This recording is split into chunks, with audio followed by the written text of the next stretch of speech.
आप भी प्रेस और पत्र संचालक बन सकते हैं। वर्तमान समय आंदोलन और प्रचार का युग है। जब तक देश में राजाओं या बादशाहों की हुकूमत थी, तब तक लोगों को राजनीति, अर्थनीति और धर्म आदि के सार्वजनिक मामलों में किसी तरह का दखल देने का अधिकार न था। इसलिए देश और विदेशों में होने वाली घटनाओं या परिवर्तनों की तरफ ध्यान देने की न कोई ज़रूरत थी और न उसका कोई महत्व ही जान पड़ता था। पर जब से जनसत्ता का उदय होने लगा, शासन प्रबंध जनता के चुने हुए प्रतिनिधि करने लगे, शासकों को जनता के सामने अपने कामों को कैफियत देने का नियम बनाया गया, तब से परिस्थिति में क्रांतिकारी परिवर्तन होने लगे। अब सिद्धांत की दृष्टि से सार्वजनिक विषयों में प्रत्येक देशवासी का समान अधिकार माना जाता है और यदि मनुष्य साहस तथा व्यवहारिक बुद्धि से काम ले तो उनकी बात न्यूनाधिक अंशों में सुनी ही जाती है।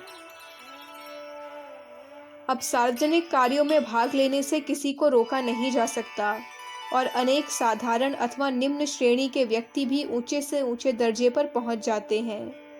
विदेशों में हिटलर, मुसोलिनी और हमारे देश में सरदार पटेल, डॉक्टर अंबेडकर आदि इस तथ्य के प्रत्यक्ष प्रमाण हैं कि यदि मनुष्य में वास्तविक योग्यता और कार्यक्षमता हो तो उसको उन्नति के उच्च शिखर की तरफ अग्रसर होने से कोई रोक नहीं सकता। वर्तमान समय में सार्वजनिक जीवन में प्रविष्ट होने और सफलता प्राप्त करने के मुख्यतः दो ही मार्ग हैं, एक वाणी और दूसरा कलम का। इसका आशय यही है कि आप में ऐसी कोई शक्ति होनी चाहिए जिसके द्वारा आप अपने विचारों या मंतव्यों को जनता के सामने प्रभावशाली रूप में उपस्थित कर सकें और लोगों को उनकी उपयोगिता तथा श्रेष्ठता का विश्वास दिला सकें। एक तीसरा मार्ग अपने कार्यों और कर्तव्य पालन द्वारा लोगों को प्रभावित और आकर्षित करने का भी है और वास्तव में यही सबसे उच्च कोटि का सत्य मार्ग है। पर खेद से कहना पड़ता है कि संसार की वर्तमान परिस्थिति में इस मार्ग का महत्व कम पड़ गया है, क्योंकि जो व्यक्ति चुपचाप काम करता है उसकी तरफ जनता का ध्यान बहुत देर से जाता है और तब तक प्रचार और आंदोलन कार्य में निपुण लोग बाजी मार ले जाते हैं। पर इसका यह अर्थ नहीं कि ठोस सेवा कार्य करना आवश्यक अथवा निरर्थक है। जनहित का निस्वार्थ भाव से कार्य करना तो सदैव प्रशंसनीय माना ही जाएगा, पर उसके साथ प्रचार कार्य का भी संयोग होना चाहिए। वास्तविक बात यह है कि न तो चुपचाप कर्तव्य पालन करने वाले को और न कर्तव्य शून्य कोरे प्रचारक और आंदोलनकारी को सफलता मिल सकती है। सफलता उसी को प्राप्त होगी जो कर्तव्य पालन और प्रचार का उचित सामंजस्य कर सकता है। मुख्य चीज जनसेवा और कर्तव्य पालन ही है, पर सार्वजनिक क्षेत्र में सफल होने के लिए उसके साथ प्रचार कार्य भी अनिवार्य हैं। प्रचार के उपर्युक्त दोनों साधनों, वाणी और कलम में से प्रथम साधन में प्रकृति दत्त अंश अधिक माना जाता है। वैसे लगातार अभ्यास और सतत प्रयत्न से भी मनुष्य काम लायक अच्छा वक्ता बन सकता है, पर स्वाभाविक वक्तृत्व शक्ति कुछ और ही चीज होती है। हम सभा सम्मेलनों में प्रायः देखा करते हैं, लोग विद्वानों और शास्त्र के मर्मज्ञों के भाषण से उठ के चले जाते हैं और अनेक साधारण विद्या बुद्धि के वक्ताओं पर जनता लट्टू हो जाती है। पर दूसरा साधन कलम प्रायः इसके विपरीत है। इसमें प्रकृति दत्त अंश कम और अभ्यास का महत्व ही विशेष समझना चाहिए। हम बिल्कुल कूढ़म गज लोगों की बात तो नहीं कहते, पर जो लोग पढ़ने लिखने में सामान्यतः सफल हों और जिनकी औसत दर्जे की तीक्ष्ण बुद्धि हो, वे इस कार्य में भली प्रकार अग्रसर होकर उल्लेखनीय सफलता प्राप्त कर सकते हैं। इस मार्ग को ग्रहण करने वाले व्यक्तियों में सबसे पहला गुण स्वाध्याय प्रेम होना आवश्यक है। हम जितना अधिक सद्ग्रंथों को, विभिन्न विषयों पर विद्वानों की कृतियों को पढ़ेंगे, उतना ही अधिक हमारा ज्ञान भंडार बढ़ेगा और हम अपने लेखों में उपयुक्त सामग्री इकट्ठी कर सकेंगे। दूसरे, इसी प्रकार के स्वतंत्र और पर्याप्त परिमाण में किए गए अध्ययन से हमारा भाषा ज्ञान परिपक्व हो सकेगा और हम विभिन्न शैलियों का अनुशीलन करके अपने लिए भी किसी एक शैली का अभ्यास दृढ़ कर सकेंगे। हमारा एक यही अनुमान है कि जिस व्यक्ति को स्कूल या कॉलेज में कुछ पढ़ने लिखने का अभ्यास हो चुका है, वह इस कार्य में मन लगाकर उद्योग करने से 4-6 महीने में पत्रकार कला के साधारण नियमों को जान सकता है और धीरे धीरे थोड़े समय में पत्र संचालन का अनुभव प्राप्त कर सकता है। यदि यह अभ्यास किसी संस्था या योग्य विद्वान की देखरेख में किया जाए तो शीघ्र ही उन्नति हो सकती है और सीखने वाला विधिवत मार्ग से अग्रसर होकर 1-2 वर्ष में ही सफल पत्रकार बन सकता है। यूँ तो प्रेस और पत्रकार के कार्य की हमारे देश में पिछले 50-60 वर्षों में काफ़ी प्रगति हुई है और समाचार पत्रों तथा पाठकों की संख्या निरंतर बढ़ती जा रही है। पर जब से देश ने स्वाधीनता की है और शासन की बागडोर पूर्णतया भारतीयों के हाथ में आई है, तब से समाचार पत्रों का महत्व बहुत बढ़ गया है और उनके पाठकों की संख्या में अभूतपूर्व वृद्धि हुई है। अब से 20-25 वर्ष पहले जहां प्रथम श्रेणी के हिंदी पत्रों की 8-10 हज़ार प्रतियां बिक जाना बड़े सौभाग्य की बात समझी जाती थी, अब 25-30 हज़ार प्रतियों वाले कई पत्र निकल रहे हैं। इसका कारण यही है कि स्वाधीन भारत में जहां की प्रजा शासन पर थोड़ा बहुत नियंत्रण रखती है अथवा विरोधी प्रदर्शन करके अपनी मांगों को मनवा सकती है, वहां सभी को, चाहे वह नौकर हो चाहे व्यापारी, चाहे किसान, शासन की गतिविधि और नए नए सरकारी नियमों की जानकारी रखना आवश्यक समझा जाता है। इसके बिना जनसाधारण अपने प्राप्त अधिकारों से कोई लाभ नहीं उठा सकते और न हानिकारक कार्यों को रुकवा सकते हैं। इन कारणों से आजकल समाचार पत्रों की आवश्यकता बढ़ती जाती है और पिछले 10 वर्षों में सैकड़ों नए पत्र निकले भी हैं, पर अभी तक ये बड़े या छोटे शहरों से ही निकले हैं। साथ ही एक यह बात भी है कि छोटे शहरों में समाचार पत्रों का खर्चा नहीं निकल पाता, इसलिए समाचार पत्र वालों को पहले ज़माने में तो देश हितैषी या समाज हितैषी लोगों की सहायता से काम चलाना पड़ता था और आजकल किसी राजनीतिक पार्टी का सहारा लेना पड़ता है या किन्हीं बड़े आदमियों की खुशामद करके खर्च वसूल करना पड़ता है। पर ये दोनों ही तरीके प्रशंसनीय नहीं कहे जा सकते।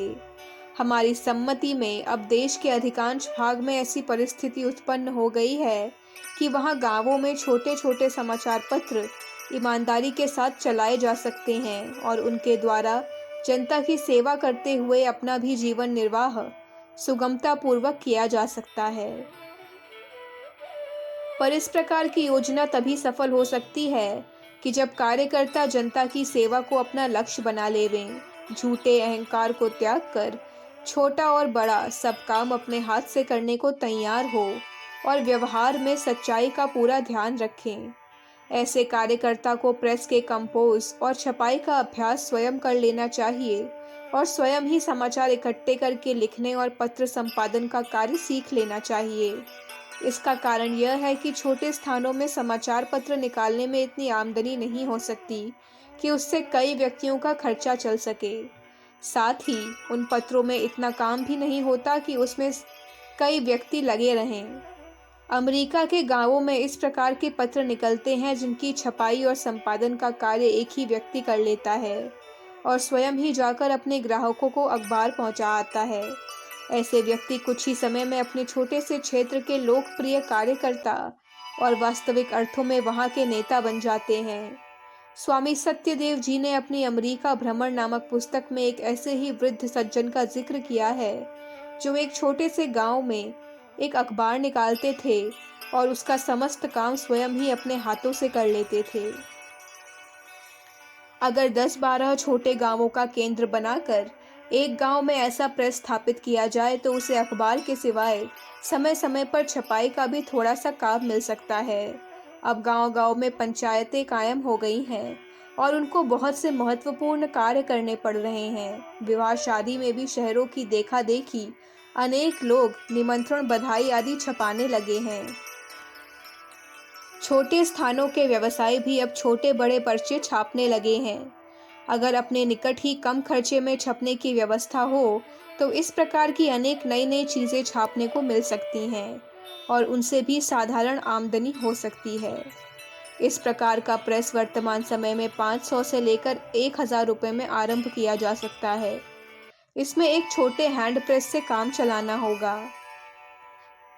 जहां 2-3 मित्र मिलकर काम करना चाहें और 2,500-3 हज़ार रुपये लगाना चाहें, वहां पैर से चलने वाली छोटी ट्रेडमिल की व्यवस्था हो सकती है। ये दोनों प्रकार की व्यवस्थाएं स्थान की छोटाई बड़ाई की दृष्टि से और अपने पास की पूंजी के अनुसार पसंद की जा सकती है, पर मुख्य बात अपने क्षेत्र की जनता से संपर्क स्थापित करना, उनके सुख दुख की, उनके लाभ हानि की बातों पर ध्यान देना तथा अपने पत्र द्वारा उनकी शिकायतें और असुविधाओं का सुधार करना ही है। इसी से आपका पत्र और स्वयं आप उस क्षेत्र में प्रभाव जमा सकेंगे और वहाँ की जनता से आपको सब प्रकार का आवश्यकीय सहयोग प्राप्त हो सकेगा। हम फिर यह बतला देना चाहते हैं कि सर्वदेशीय समाचार पत्र, जिलों के समाचार पत्र और ग्रामीण समाचार पत्र, ये सब भिन्न भिन्न दृष्टिकोण से संपादित किए जाते हैं। ग्रामीण पत्र तभी सफल हो सकेगा जब उसमें मुख्य रूप से स्थानीय महत्व की तथा वहीं के जनहित की बातों और समस्याओं की चर्चा होगी। देश और विदेश की प्रमुख घटनाओं और मनोरंजक समाचारों के लिए पत्र का अधिक से अधिक चौथाई भाग देना चाहिए। आजकल हमने कितने ही स्थानीय पत्रों में देखा है कि 2-4 स्थानीय विषयों पर साधारण या जोरदार खबरें छापकर स्थान भरने के लिए चाहे जिस विषय पर लंबा सा लेख दे दिया जाता है। ऐसे पत्र यदि न बिकें और केवल किसी की सहायता या चंदे पर ही चलें तो इसमें आश्चर्य ही क्या।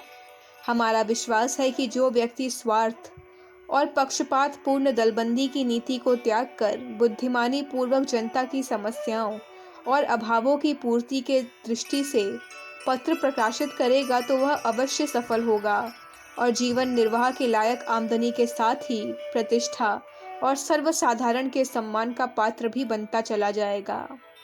छोटे रूप में प्रेस और समाचार पत्र के संचालन के विषय में मोटी मोटी बातें यहाँ बतलाई गई हैं। जो व्यक्ति वास्तव में इस कार्य को करना चाहे, उन्हें कुछ दिन तक किसी पत्र के कार्यालय में इस विषय की शिक्षा देने वाली संस्था में रहकर अनुभव प्राप्त करना आवश्यक है। हो सके तो इस संबंध में कुछ व्यवहारिक बातें किसी आगामी लेख में पाठकों की सेवा में उपस्थित करने का प्रयत्न करेंगे। अखंड ज्योति, अप्रैल 1959, पृष्ठ संख्या 18, 19, 20, 21। हमारे YouTube चैनल विचार क्रांति दूत अखंड ज्योति पत्रिका को सब्सक्राइब करें एवं अगली वीडियोस प्राप्त करने के लिए बेल आइकन दबाएं। धन्यवाद।